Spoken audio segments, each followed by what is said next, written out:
I think this is a really important and exciting time for Britain and for British politics. After 10 years in government, the Labour Party is seeking, under new leadership, to set out and deliver a renewed vision for the future of the country, a vision that builds on the economic, social and political changes that have happened since 1997.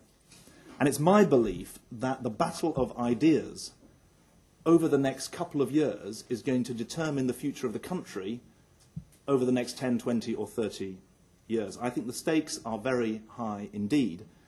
And I would describe them as follows. The question that we're going to have to address, the question that will be resolved by this battle of ideas. Will progressive forces establish a new centre of gravity in politics in Britain? Or will the 20th century pattern of conservative dominance, conservative with a small c and conservative with a large c, the conservative dominance that was so marked in the 20th century and only interrupted by bursts of radicalism, continue to be the norm for the 21st century. And today I want to address the relevance of foreign policy to the drive to build a better Britain, the relevance of the priorities for foreign engagement, and the powers available to us to advance our goals. And in that context, I just want to pick up what Robin and Rickon have both said. I think it is symbolic that I should be giving my first speech as Foreign Secretary to and with organisations that symbolise the best of the old and the best of the new in foreign policy, the insight, knowledge and expertise of Chatham House and the capacity for engagement with people on a global scale offered by and demonstrated by Avaaz. Now, every Foreign Secretary who I've ever read about quotes Lord Palmerston, who famously said that we, Britain, have no permanent allies and no permanent enemies, only permanent interests. But although every Foreign Secretary quotes that famous phrase, I want to ask, is it true? Today, actually, we do have permanent alliances. The US is the single most important bilateral relationship. We are members, committed members of the European Union. We are proud of our role on the Security Council of the UN, proud of the Commonwealth too. These alliances are founded on shared values and embedded in shared institutions. And the evolution in foreign policy is driven, in my view, by changing circumstances and the changing distribution of power, not by changes in values and alliances. This evolution depends on new thinking and on new solutions. And this is the argument that I want to put to you today.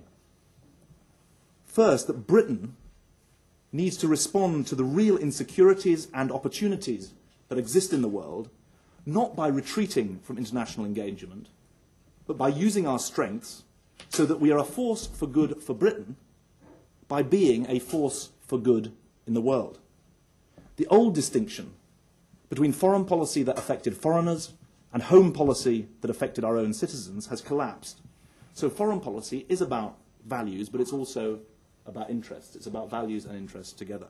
Second, I think Britain brings to this task real strengths. A new Prime Minister with a very clear view of how the national interest is best served by international engagement, an economy that is increasingly the banker to the world, culture that is globally admired, ditto military forces, and alliances that stretch north, east, south, and west.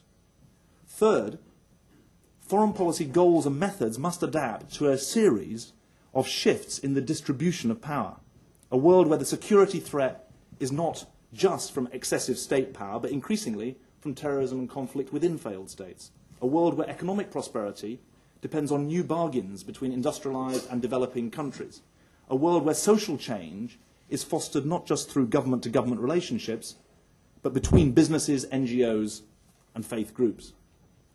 In this context, fourthly, we need to think how we can deploy Britain's assets, both the soft power of ideas and influence and the hard power, the harder power of our economic and military incentives and interventions to promote the international security and prosperity on which we all depend. Fifth and finally, I want to argue that this new diplomacy can begin in the Foreign Office, but it needs to draw on the widest base of ideas. And I want to end tonight by setting out the questions that I am asking in the Foreign Office, that I'm asking in staff meetings and in seminars. And I want us to address those questions together in the seminar rooms of Chatham House, but also among the million members of Avaaz. So we'll take some questions from the virtual audience to the speech now. We've had thousands of questions submitted, so apologies to all those who can't get them in. But the first one I'll take is from Hassan Naeem in Pakistan. I'm a tax lawyer and 37 years old, married with 2 children.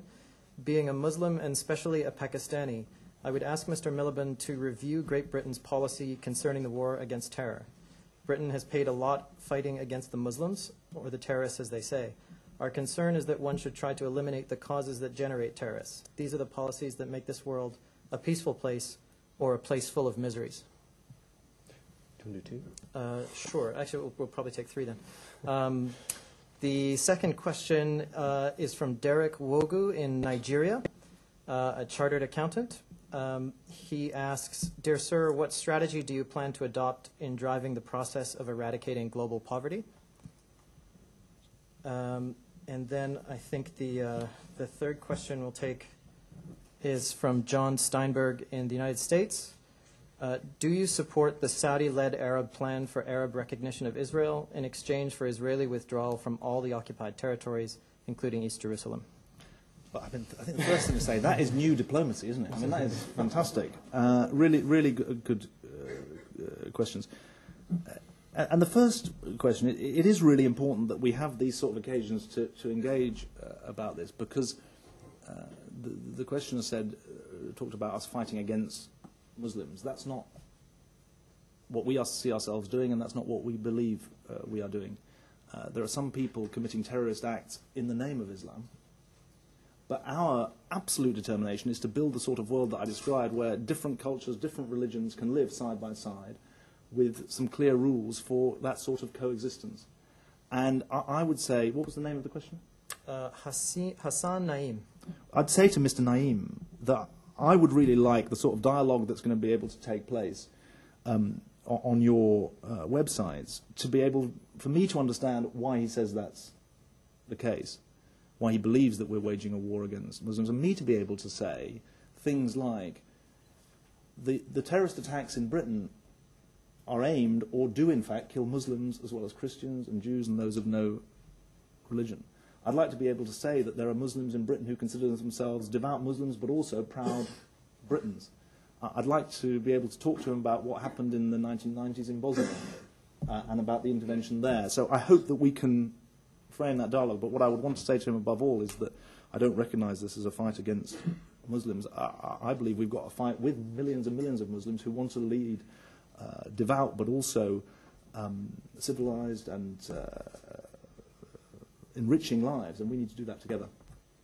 Derek in Nigeria, asked me what's my plan for global poverty. I think that